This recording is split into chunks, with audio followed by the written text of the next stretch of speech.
কয়েকদিন আগে উত্তরপ্রদেশের কৌশাম্বীতে টোল প্লাজার কাছে নিয়ন্ত্রণ হারিয়ে ডিভাইডারে ধাক্কা মারে এলপিজি ভর্তি ট্যাঙ্কার। মুহূর্তের মধ্যেই আগুনের বিশাল গোলা তৈরি হয়। ঘটনায় 5 জনের মৃত্যু ঘটে।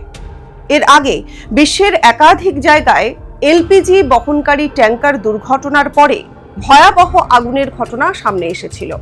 কিন্তু প্রশ্ন একটাই, যে ধাক্কা লাগলেই এমন বিশাল আগুনের গোলা কেন তৈরি হয়? আর এটা নিয়েই এই সপ্তাহের বিষয়ের সময় পর্ব নম্বর 82।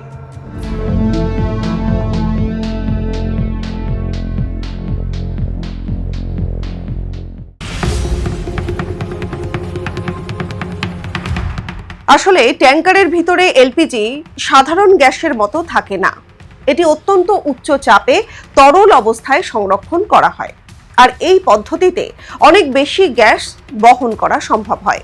কিন্তু দুর্ঘটনায় যদি ট্যাঙ্কারের ভালভ বা পাইপলাইন ক্ষতিগ্রস্ত হয়, তাহলে তরল এলপিজি দ্রুত বাইরে বেরিয়ে আসে।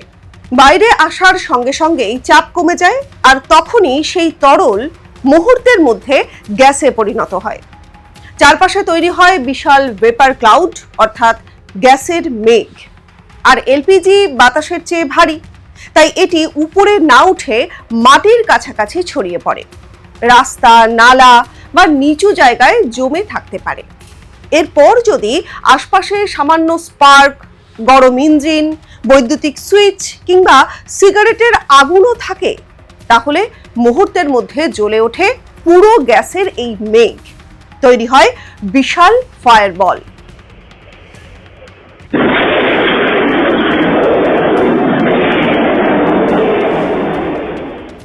তবে সব দুর্ঘটনা একরকম ভাবে হয় না।